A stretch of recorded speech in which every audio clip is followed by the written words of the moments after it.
Hello and welcome everyone to another YouTube video. I'm Nathan, and as always, thank you very much for watching. And if you like what you see here, please consider subscribing. I would greatly appreciate it. Today is going to be the first video in what I hope is a series of videos that I'm just calling questions and answers. I'm going to be selecting a question from my YouTube channel that I think everyone could benefit from additional explanation. That way I can answer it on a more person-to-person basis and use visual examples and just hopefully do a better job answering your question. So that being said, let's get right into it. Today's question is from Richie, and Richie wants to know what kind of mentality we should have when battling against combo decks. How do we prevent getting comboed out? Well, I think there's three major things to think about. And first, let me take a moment to say I'm not going to go into detail in these videos into every. I mean, if the question warrants it, sure, but you know, my overall goal here is to just, give you guys as best of an overview answer that I can, or at least give you some directions so that you can track down the details that you require. If I was going to make a video on how to fight against combo decks, I could probably spend a couple of hours doing that. But my goal with these is to just give you guys the best answer that I can in 5 minutes or so, and hopefully, you and everybody else benefit. So back to your question about combo decks, Richie. There's three things I think you need to be aware of, and one of them is to kind of understand how the decks are interacting. Combo decks have a very high power level, a very high ceiling when it comes to power level, sometimes infinite. But we're playing a fair deck, so we can't match them on power level. We need to use our knowledge of how these decks work so that we can leverage our spells to delay this from happening and to get underneath it. And that's kind of my second point, which is you need to know how the combo deck works. What turn is it trying to go off? What kind of spells does it employ? And the third is to realize that we're playing a fair deck, and sometimes we're just going to lose to combo. In general, combo is probably our worst matchup. We're not playing a boatload of hand disruption spells to prevent them from going off. So our best plan is usually to leverage Geist of St. Traft so we can race that combo deck. I do want to talk a little bit about probably the four most prevalent combo decks in Modern. The first two being Scapeshift and Splinter Twin, and the present but less so Storm and Ad Nauseam. Now, I don't have a Modern guide for all of these decks created yet, but if you want to know at least what Scapeshift and Splinter Twin do and how they work and what all of the major cards are, please go check out my Modern guides, and it'll have all of that information for you. So Splinter Twin, let's start there. Give you a few examples. Well, if you know what Splinter Twin is, then you know that it requires 2 cards to be in play in order to go off, to hit its infinite power level.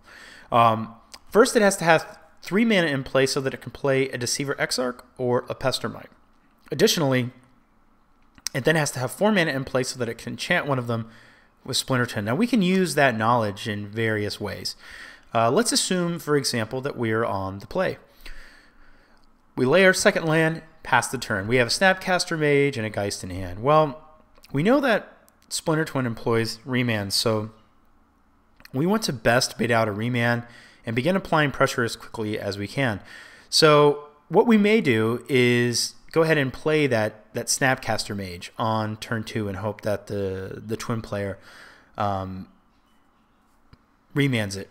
And if they do, and obviously this is dependent on what else we have in our hand, but let's say that they do, well, now we know that we can, untap safely, play our third land, and resolve a Geist of St. Traft, which is our best spell against them and a spell that they can't interact with. It's also important to note that they're a creature-based combo deck, so all of our great spells, our Electrolyzes, our Helixes, our Bolts, our Paths, they all interact with their combo. We also know that because it's a 2-card combo, we're better off pathing or bolting their first combo piece as soon as it hits the battlefield than we are waiting to try to do it in response to the Splinter Twin, because then they have to start all over and get that first piece into play. So right there, knowing how the deck works allows us to best leverage our spells. Vendilion Clique is also a great card in that matchup.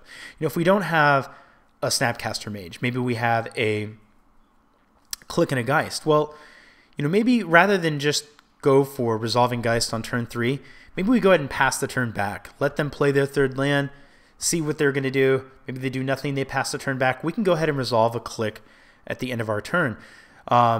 We don't have to wait and do it at their draw step because they can't go off on that turn. Now, if they let the Clique resolve, then not only do we get to peek at their hand and get information, we can potentially take a combo piece if they have that, or we can take a counter spell if they have one that they're saving. That way we can go ahead and resolve our Geist of St. Traft. So again, this isn't a guide of how to fight against Splinter Twin. Some people may say you don't run around Snapcaster Mage out there. There's a lot of different things to be aware of, like opponent skill and things like that. But again, the greater message here is,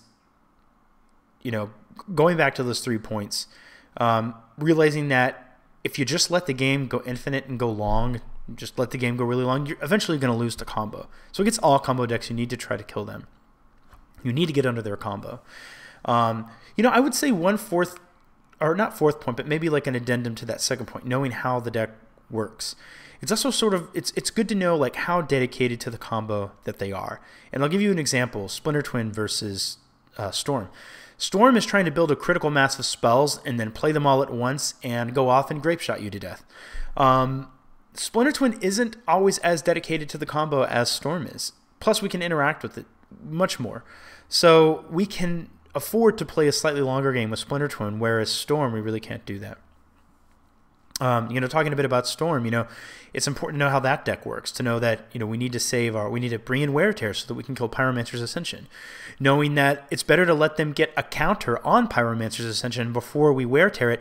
That way we get extra value out of that Wear Tear and make them work a little harder. Cliques are great in all of the combo matchups. If we talk a bit about Ad Nauseam, that's a pretty bad matchup for this deck. Against that deck, fortunately not many people play it. I do think the Blue, White, Red, Splash, Black version has a better chance simply because we have the potential to resolve a Slaughter Games before they go off. And if we can and name Ad Nauseam, they're probably just going to scoop at that point. It also allows us against Scapeshift to name Scapeshift, which doesn't guarantee victory, but makes the matchup, it improves our chances. So that, I think that's really kind of the answer to the question. I think that the mentality is, it's really about, it has a lot to do with practice, and just you have to know how the deck works, and you have to know how you should best use your spells against those decks. Like a good example, another one of how knowledge is power. Against Scapeshift, it's very unlikely that you're going to win a counter war. They're going to have more lands in play, and they're a control deck. They are set up to win that battle. They also run cards like Boseiju, so if your plan is to combo or counterflux, or rather counterflux or just counter their Scapeshift, if they have Boseiju in play, that plan's not going to work.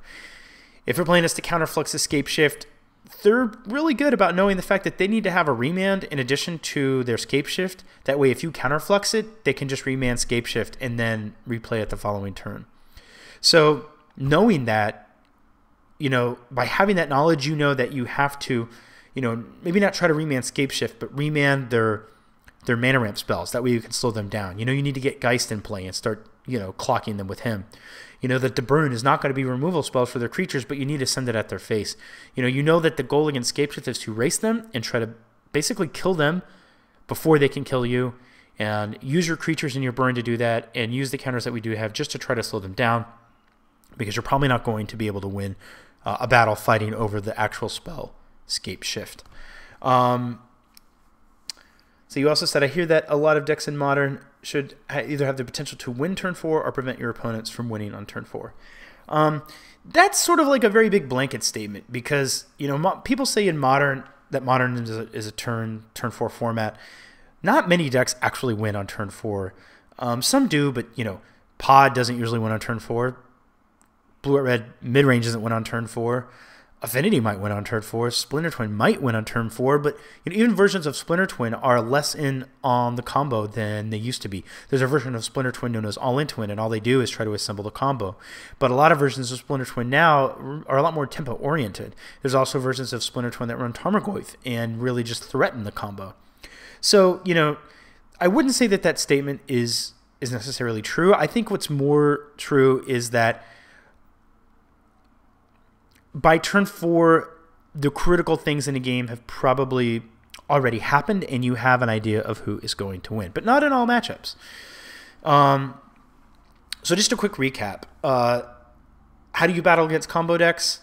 One, you need to understand that against basically all combo decks, our power level is not as high. We need to delay them getting to that point, and we need to kill them before they get there. We need to have knowledge about how those decks work because that's the only way we're going to be able to correctly leverage our spells so that we can, you know, get damage in and delay them at the appropriate time so that we can win the game.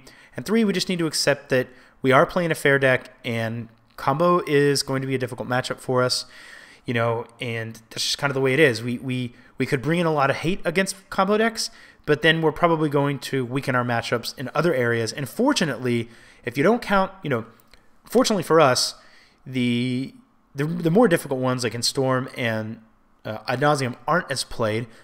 Fortunately for us, we can interact pretty well with Splinter Twin. You know, we have all of this creature removal that kills, you know, the first part of their combo. And then against Scapeshift, we have a good option in trying to race them with Geist of St. Traft. And if we're playing the black version, we can bring in Slaughter Games. So I hope that answers the question for you.